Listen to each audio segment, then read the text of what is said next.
Angle.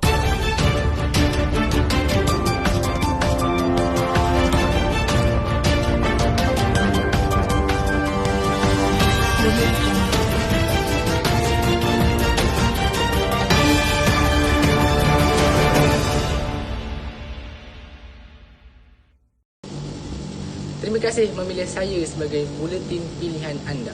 Saya Aziz Aflah Samad, laporkan untuk Buletin Didik. Teruskan bersama saya untuk 1 jam yang akan datang.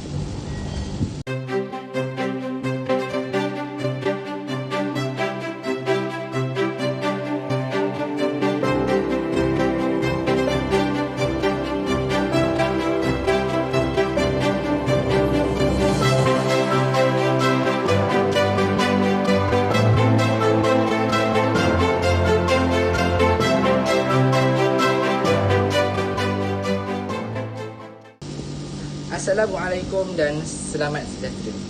Pembukaan sekolah baru iaitu SK Seri Batu Putih di bawah program Malaysia Madani telah dirasmikan oleh mantan Perdana Menteri kita iaitu Tun Dr. Mahathir. Majlis perasmian sekolah baru ini juga telah dihadiri oleh Exco Pendidikan Negeri Johor. Dalam ucapan beliau, Tun Dr. Mahathir menegaskan bahawa para pelajar perlu menjadikan aspirasi pendidikan negara Malaysia sebagai matlamat utama mereka dalam pendidikan. Jadi saya kembalikan kita punya berita kepada wartawan. Jadi saya akan meneruskan perbincangan saya tentang 5 aspirasi pendidikan negara Malaysia yang saya terlupa untuk terangkan tadi. Untuk mengulas dengan lebih lanjut, saya telah menjemput seorang tetamu khas yang akan menerangkan dengan sangat mendalam. Jadi ini merupakan tetamu istimewa yang saya jemput untuk menerangkan tentang 5 aspirasi pendidikan negara Malaysia.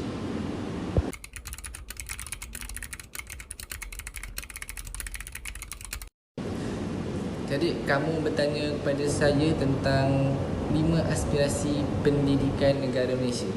Jadi saya akan terangkan satu persatu. Yang pertama, satu daripada 5 aspirasi pendidikan negara Malaysia adalah akses kepada kejayaan. Selaras dengan prinsip pendemokrasian pendidikan, iaitu pendidikan untuk semua, tidak kira lapisan masyarakat, sama ada masyarakat itu kaya ataupun miskin, pendidikan adalah untuk semua. Jadi semua rakyat ataupun semua kanak-kanak di Malaysia berhak untuk mendapat pendidikan. Jadi setiap kelompok etnik mempunyai hak untuk mendapatkan akses yang sama kepada pendidikan berkualiti. Kita mengetahui bahawa etnik orang asli, contohnya seperti etnik Bidayuh yang mereka duduk di pedalaman Sabah dan Sarawak, mereka agak sukar untuk mendapat pembelajaran. Jadi dengan adanya 5 aspirasi pendidikan negara ini, mereka akan mendapat peluang untuk menyambung pelajaran mereka. Seterusnya, semua pihak juga perlu bertanggungjawab untuk memastikan semua murid mendapat tempat di sekolah dan diberi peluang untuk meningkatkan pengetahuan dan kemahiran ke peringkat yang tertinggi.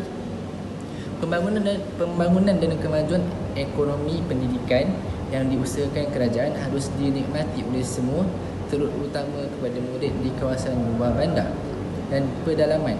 Sebab apa? Rakyat-rakyat yang duduk di pedalaman dan luar bandar perlu manfaatkan, kerana akses pendidikan penduduk di luar bandar ini sangat terhad. Jadi mereka perlu menikmati semaksimal mungkin akses yang telah diberikan oleh pihak kerajaan untuk mendapat ilmu pengetahuan. Melalui pendidikan dan kemahiran yang diperoleh di sekolah, mereka dapat membantu untuk menempuh masa hadapan mereka yang semakin mencabar. Seterusnya, sistem pendidikan akan terus kekal komited untuk membangunkan murid secara menyeluruh. Dengan akses kepada kejayaan ini akan menjadikan murid akan membangun secara menyeluruh. Apa maksud menyeluruh? Menyeluruh ini dia merangkumi 4 aspek iaitu jasmani, emosi, rohani dan juga intelektual.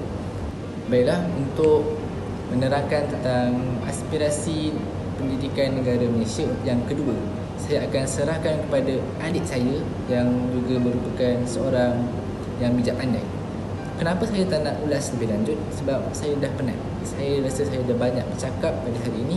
Jadi, nantikan.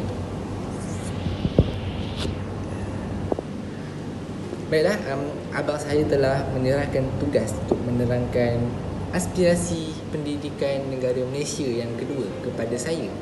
Jadi, setelah saya mencari, menyelidik dan mencari maklumat, saya menemui aspirasi pendidikan negara Malaysia yang kedua ialah kualiti standard antarabangsa.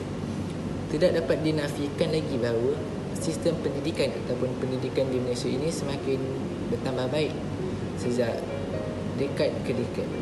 Jadi, walau bagaimanapun, kita tidak boleh berasa terlalu gembira kerana pada masa yang sama, sistem pendidikan di negara luar menjadi lebih baik daripada negara kita.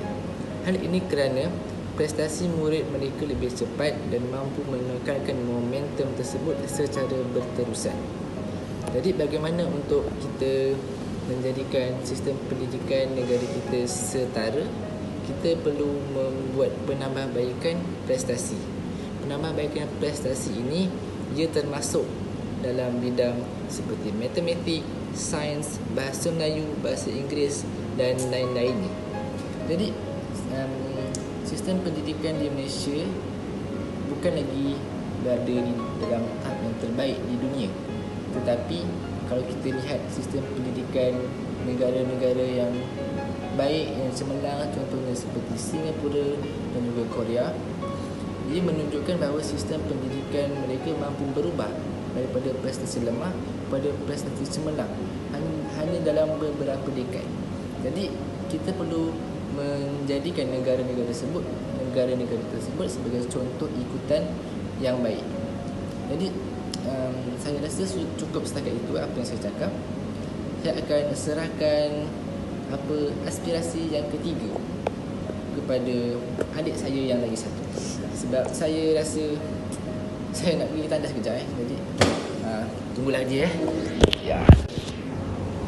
Baiklah, ya Allah, seronoknya saya nak menerangkan tentang aspirasi pendidikan negara Malaysia yang ketiga, iaitu equity untuk semua murid.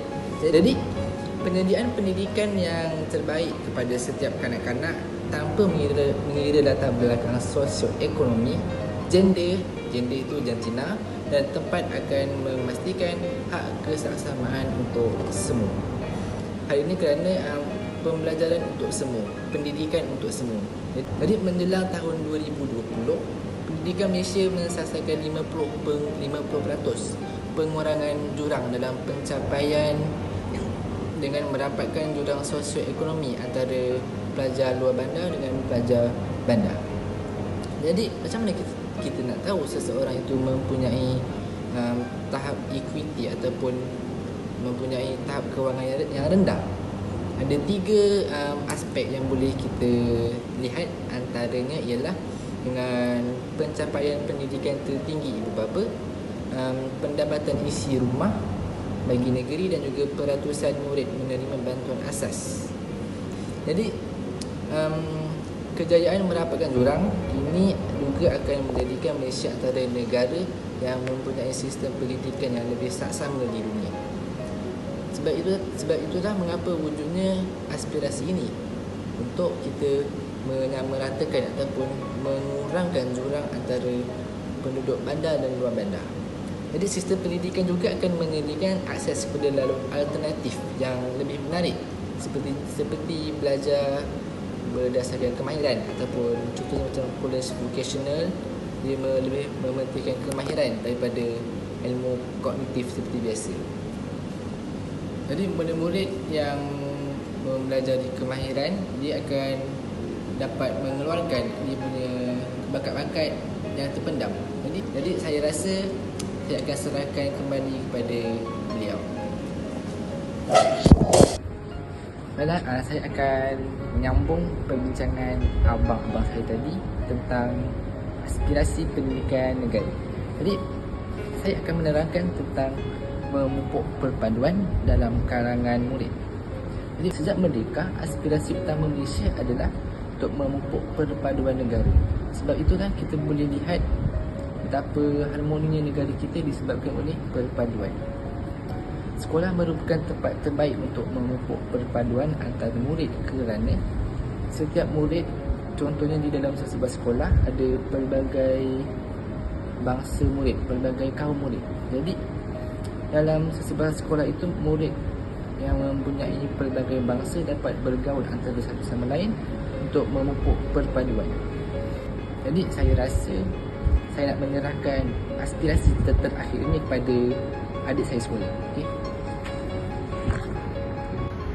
Baiklah, akhirnya aspirasi yang terakhir pada hari ini adalah pelaksanaan berkecakapan tinggi.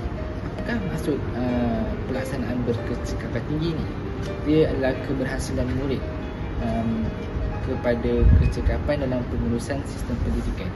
Jadi keberhasilan murid ini merupakan elemen yang sangat penting dalam sesebuah sistem pendidikan. Jika keberhasilan murid rendah, maka sistem pendidikan sesebuah negara tersebut akan boleh dikatakan gagal. Jadi oleh itu kebolehan sistem untuk mengagihkan, menggunakan dan mengurus peruntukan amat penting untuk membolehkannya menyokong sekolah-sekolah untuk melahirkan graduan ataupun murid yang berkualiti tinggi.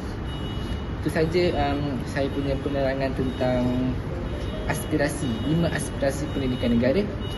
Jadi sekian, terima kasih. Jadi terima kasih atas sponsor pakaian oleh pihak 5 beradik tadi.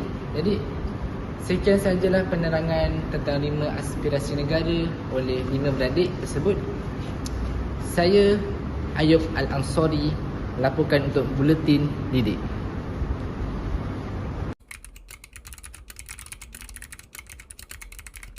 Hari ini saya bersama Timbalan Menteri saya, iaitu Saudara Azib, akan membentangkan berkenaan implikasi aspirasi terhadap guru yang berjiwa pendidik. Maafkan saya. Yang pertama, kesannya kepada guru adalah guru akan menjadi pembentuk modal insan yang seimbang dan harmoni bagi aspek akses kepada kejayaan. Selaras dengan prinsip pendemokrasian pendidikan, iaitu pendidikan untuk semua, setiap kanak-kanak di Malaysia mempunyai hak untuk mendapat akses yang sama kepada pendidikan kualiti bagi membolehkan mereka mencapai potensi mereka. Untuk memenuhi hasrat tersebut, setiap individu harus diberi peluang yang sama untuk mendapat pendidikan dan hak memilih jenis sekolah. Kementerian Pendidikan Malaysia juga telah menyediakan segala bentuk bantuan kepada murid yang layak bagi memastikan mereka mendapat peluang pendidikan yang sewajarnya. Menteri Kewangan telah mengumumkan pemberian peranti siswa kepada siswa penuntut di IPT. Pembangunan dan kemajuan pendidikan yang diusahakan kerajaan perlulah dinikmati oleh semua penduduk, terutama mereka yang berada di luar bandar dan pedalaman. Melalui pendidikan dan kemahiran yang diperoleh, mereka dapat membantu untuk menempuh masa hadapan yang semakin mencabar, selain mengeluarkan mereka serta keluarga daripada belenggu kemiskinan. Selain itu, murid yang mempunyai risiko tercicir perlu dibantu dengan merangkumi pelbagai bantuan kewangan dan kemudahan fizikal, selain bimbingan motivasi dan kaunseling ibu bapa dan murid bagi mengekalkan mereka dalam sistem pendidikan. Ini bermaksud mereka tidak diabaikan meskipun mereka mengalami kekurangan. Kurikulum pendidikan bermatlamat membangunkan anak-anak secara menyeluruh, merangkumi dimensi intelek, rohani, emosi dan jasmani seperti yang terkandung dalam falsafah pendidikan kebangsaan. Hasrat falsafah pendidikan kebangsaan untuk melahirkan insan yang seimbang dan harmoni. Guru juga merupakan ejen penting dalam mendidik dan menyampaikan ilmu pengetahuan seperti mana yang terkandung dalam kurikulum dan sebagai pemumput nilai-nilai murni serta kerohanian. Keberkesanan pendidikan bergantung kepada kesedaran para guru terhadap tanggungjawab mereka sebagai pendidik. Dalam usaha merealisasikan FPK, guru perlu bertanggungjawab dengan sepenuhnya dalam mendidik dan membentuk kemenjadian murid agar mereka menjadi anggota masyarakat dan modal insan yang seimbang. Guru yang cemerlang dan berjiwa pendidik perlu menghayati hasrat FPK agar sebarang perancangan dan tindakan dalam melaksanakan tanggungjawab sebagai seorang pendidik tidak akan tersasar. Pihak sekolah perlu berusaha memastikan setiap murid memenuhi standard minimum, iaitu lulus mata pelajaran Bahasa Melayu sejarah dan lain-lain pada akhir tingkatan 5. Baiklah, saya akan teruskan kepada aspirasi yang kedua, iaitu kualiti. Implikasi kualiti terhadap guru yang berjiwa pendidik adalah guru dapat melaksanakan penyelidikan dan kerjasama antarabangsa. Baiklah, tidak dapat dinafikan bahawa pencapaian pendidikan di Malaysia telah berkembang dan meningkat sejak beberapa dekad yang lalu melalui pelbagai usaha dan tindakan yang dilakukan oleh kerajaan. Bagi mencapai hasrat untuk setanding dengan pencapaian di peringkat global, sistem pendidikan Malaysia perlu menyediakan penambahbaikan prestasi yang lebih hebat berdasarkan tanda arah sistem pendidikan negara lain mengikut standard antarabangsa. Penambahbaikan prestasi ini termasuk standard untuk bidang seperti matematik, sains bahasa Inggeris serta kemahiran berfikir aras tinggi seperti mengaplikasi, menaluk dan penyelesaian masalah. Pendidikan berkualiti dan bertaraf dunia akan dapat menyediakan banyak kemahiran dan taraf pendidikan yang baik setanding dengan pendidikan di negara-negara yang maju. Sepanjang 2 dekad yang lalu, pentaksiran antarabangsa seperti Program for International Student Assessment ataupun dikenali sebagai PISA dan Trends in International Mathematics and Science Study dikenali sebagai TIMSS telah muncul sebagai satu instrumen perbandingan langsung tentang kualiti keberhasilan pendidikan. Melalui aspirasi kualiti pendidikan ini, dalam tempoh 15 tahun, Malaysia berhasrat untuk berada dalam kalangan negara sepertiga teratas dari segi prestasi berdasarkan penilaian antarabangsa seperti TIMSS dan PISA. Untuk menyediakan pendidikan yang berkualiti dan setanding dengan negara luar, para guru perlu berusaha melaksanakan kajian dan membuat perbandingan tentang amalan pendidikan terbaik di dunia. Sebarang permasalahan yang timbul sama ada dalam peringkat sekolah ataupun pentadbiran perlulah dicari alternatif untuk diselesaikan. Bagi mencapai aspirasi ini, murid perlu berkeupayaan menakul membuat unjuran dan mengaplikasi pengetahuan secara kreatif.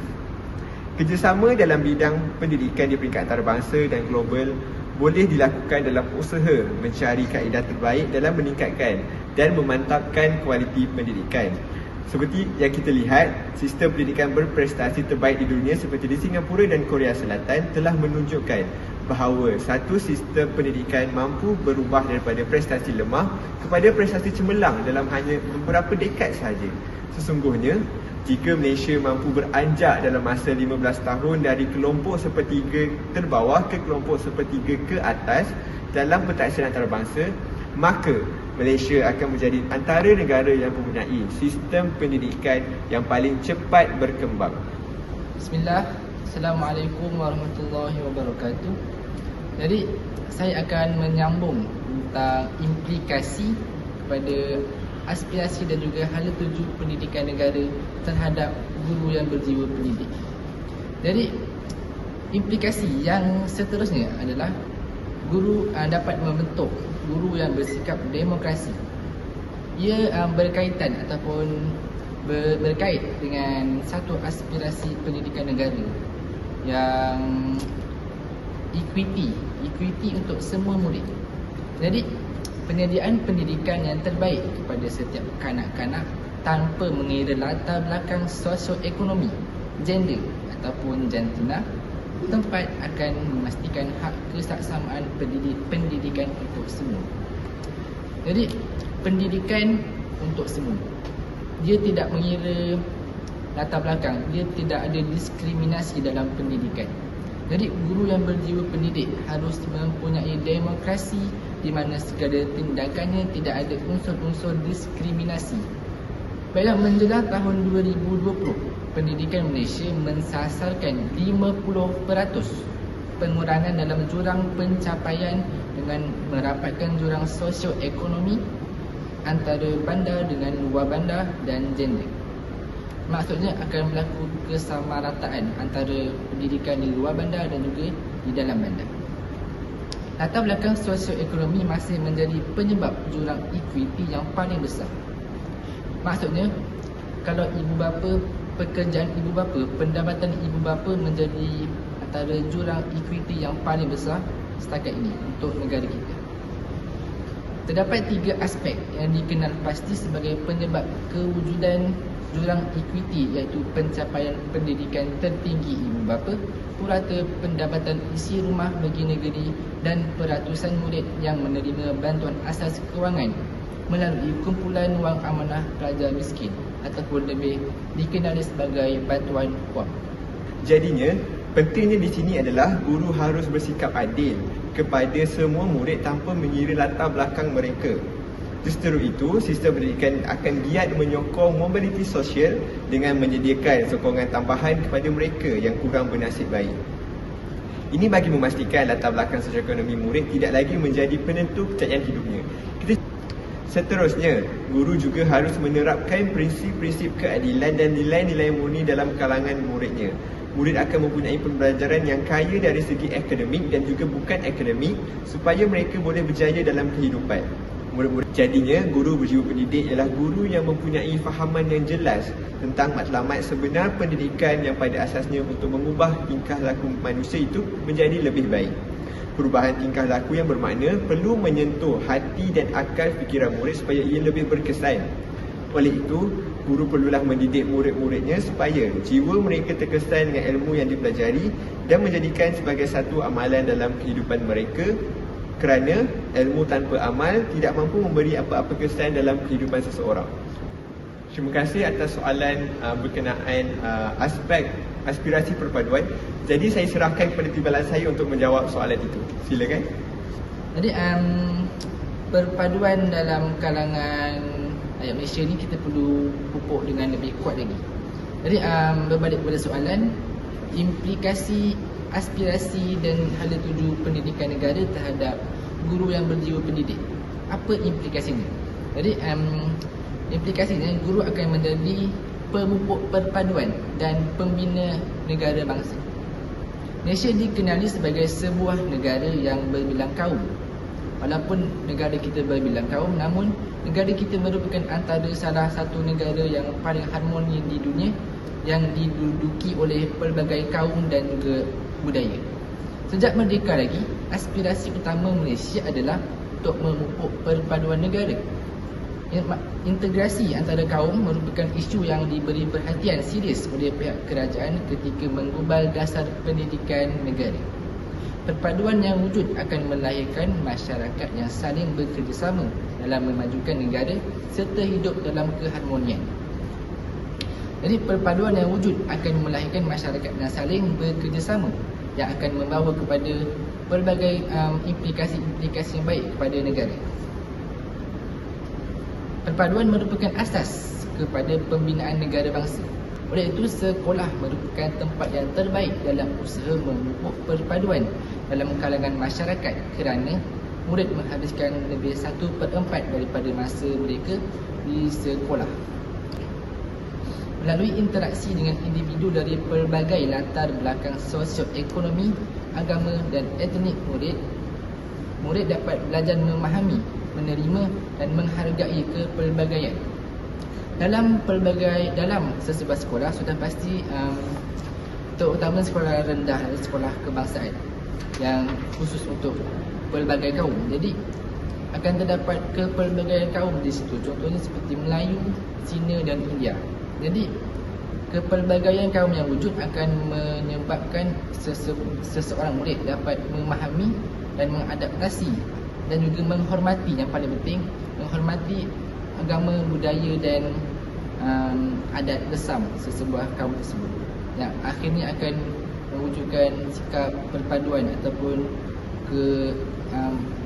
keharmonian antara murid-murid. Guru berperanan besar dalam memupuk perpaduan kerana gurulah yang dapat membangunkan modal insan dan memastikan pembentukan jati diri murid yang kukuh, berdaya saing, berkeyakinan tinggi dan berpegang teguh pada agama dan nilai sejagat. Jadi guru yang cemerlang dan berjiwa pendidik akan sentiasa peka dan prihatin dengan isu-isu perpaduan dan berusaha mewujudkan persekitaran pembelajaran yang menggalakkan kesefahaman dan bekerjasama dalam kalangan murid-muridnya. Jadi berkenaan soalan tentang kecekapan, jika kita tengok balik aspirasi 5 aspirasi negara, turutan yang kelima, pelaksanaan berkecekapan tinggi. Jadi, apakah implikasi kepada guru apabila guru menguasai pelaksanaan berkecekapan tinggi? Kesannya guru akan dapat mempertingkatkan kemampuan profesional guru itu tersendiri dan dapat mengamalkan budaya kerja yang cemerlang. Keberhasilan murid merupakan indikator kepada kecekapan dalam pengurusan sistem pendidikan.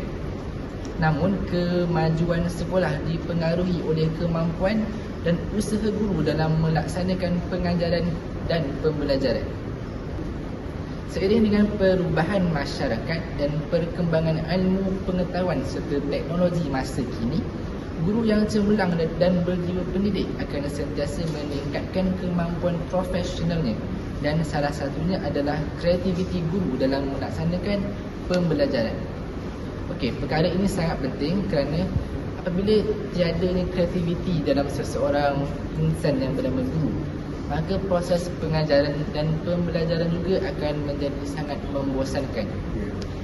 Apabila proses PDP ini membosankan, dia akan mendatangkan pelbagai impak negatif kepada murid. Contohnya, murid akan malas untuk hadir ke sekolah. Seterusnya, murid juga akan merasa cepat bosan dan mengantuk. Seterusnya, pendekatan pedagogi relevan budaya boleh diaplikasikan dalam melaksanakan pengajaran dan pembelajaran. Ini dapat menimbulkan persekitaran pembelajaran yang menggalakkan penghargaan kepada budaya dan nilai. Oleh itu, dalam usaha mencapai aspirasi sistem pendidikan negara, pelaksanaannya akan dijalankan secara lebih bertanggungjawab dan akan menekankan penggunaan bajet yang diperuntukkan dengan lebih cekap dan berkesan bagi memaksimumkan keberhasilan murid. Seterusnya, oleh itu, kebolehan sistem untuk mengagihkan, menggunakan dan mengurus peruntukan amat penting. Pengaplikasian teknologi pembelajaran yang semakin berkembang dalam dunia pendidikan perlu dilakukan dan dikuasai oleh guru agar tidak ketinggalan.